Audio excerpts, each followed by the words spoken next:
बुरा साया पार्ट 2। क्या हुआ माँ? इतनी परेशान क्यों लग रही हो? क्या बताऊं बेटा, लोग ना फोन करके कुछ भी बोल देते हैं। तुम्हारे कॉलेज से फोन था। हाँ तो क्या कहा उन्होंने? मैं तो छुट्टी की एप्लीकेशन देकर आया हूँ। माँ क्या कह रहे थे वो? नहीं बेटा, जाने दो ना। ऐसी ऐसी बातें करते हैं कि मन खराब हो जाता है। मेरा लाडला बेटा इतने दिन बाद लौट कर आया, इन लोगों ने सारा मूड खराब कर दिया। रुक, मैं तेरे लिए खीर बनाती हूँ। सुशीला जी जैसे ही पलटकर किचन की तरफ जाने लगती है, अचानक से अमन का चेहरा बहुत डरावना और खतरनाक हो जाता है और उसकी शक्ल हूबहू निमिषा जैसी हो जाती है। अपनी गर्दन टेढ़ी करके अमन धीरे से कहता है, कॉलेज वाले ठीक कह रहे हैं माँ।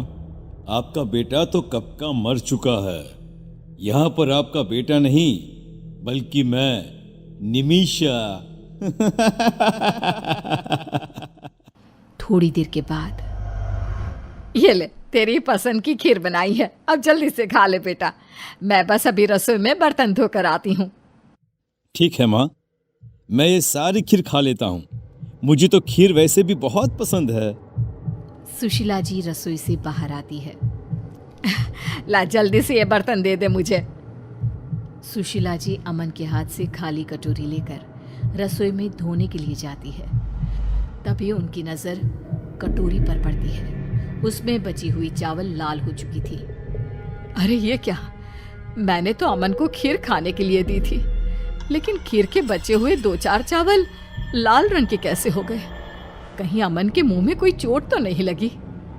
सुशीला जी दौड़कर रसोई से बाहर आती है, लेकिन वो देखती है कि अमन वहां पर नहीं था। सुशीला जी उसके कमरे में जाती है। अमन बिस्तर पर चादर ओढ़कर लेटा हुआ था।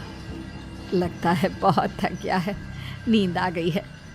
ऐसे अभी डिस्टर्ब करना ठीक नहीं, बाद में पूछ लूंगी। लेकिन फिर भी चावल ऐसे लाल कैसे हो गए? मेरी तो कुछ समझ में नहीं आ रहा।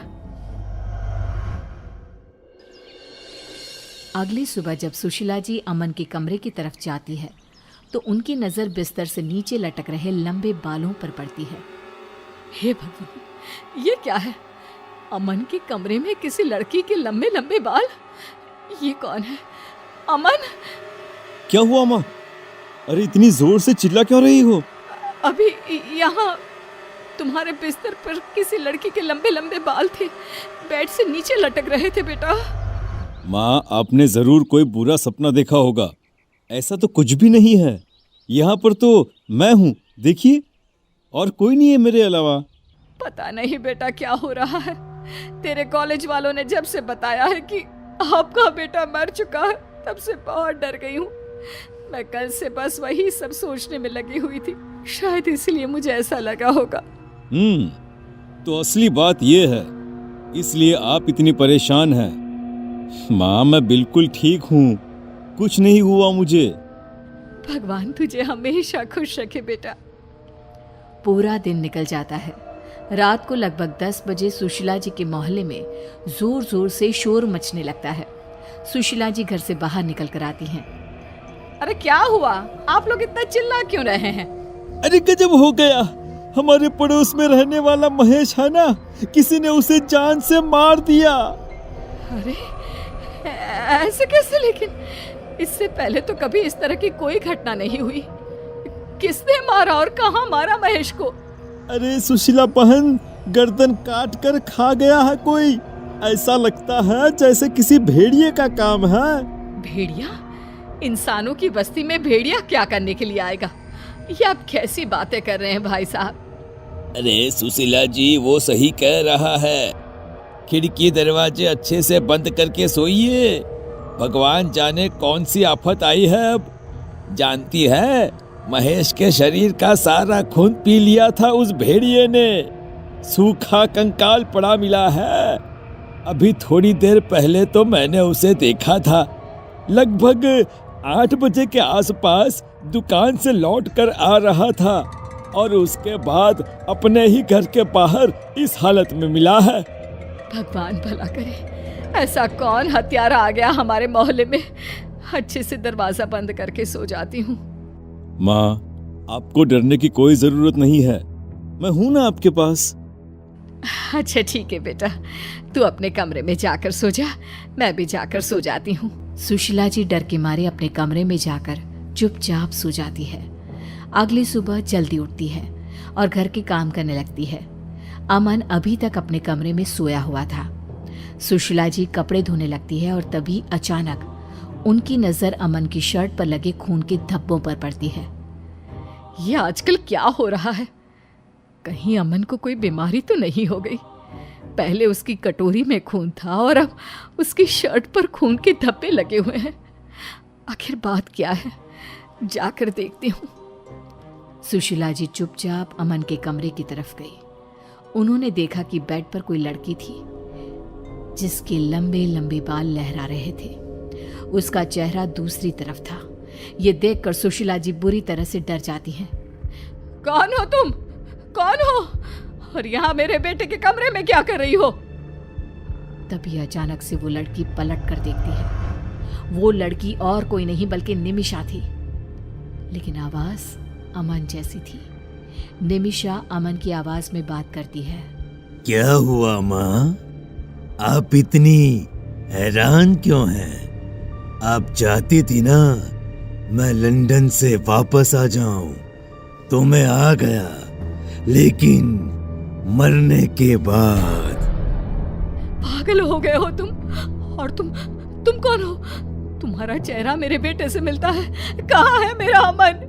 माँ, मैं अमन ही तो हूँ, बस मेरा शरीर निमिषा का हो गया है।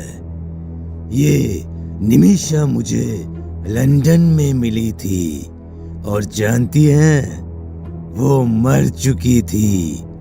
बस मेरी आत्मा ने निमिषा का शरीर ले लिया, तो अब से आपके पास निमिषा और अमन दोनों रहेंगे माँ। और इतना कहकर निमिषा जोर जोर से हंसने लगती है। ये देखकर सुशीला जी वहां से भागने की कोशिश करती हैं, लेकिन निमिषा अपने लंबे बालों से एक रस्सी बनाकर सुशीला जी को पकड़कर खींच लेती है। माँ, आपको डरने की कोई जरूरत नहीं है। और खबरदार, जो घर से बाहर कदम निकाला तो आपने सुना नहीं, कल किसी ने महेश की गर्दन खा ली, उसे कच्चा चबा गया। जानती हूँ, अच्छी तरह जानती हूँ, लेकिन मैं अपने आप को बचा लूंगी। कुछ नहीं होगा मुझे। महेश की किसी से दुश्मनी होगी, इसलिए उसके साथ ऐसा हुआ होगा। नहीं माँ, किसी के साथ दुश्मनी नहीं थी, बस मुझे बहुत प्यास लगी थी और मुझे किसी का खून पीना था, इसीलिए ये काम मैंने ही किया है। क्या तुमने? मतलब वो भेड़िया कोई और नहीं बल्कि तुम? हाँ, भेड़िया कोई और नहीं बल्कि मैं हूँ। और जानती हैं, मुझे अब फिर से बहुत प्यास लग रही है, खून पीने का मन कर रहा है, और आप मेरी आंखों के सामने हैं, तो मैं किसी और के पास क्यों जाऊं?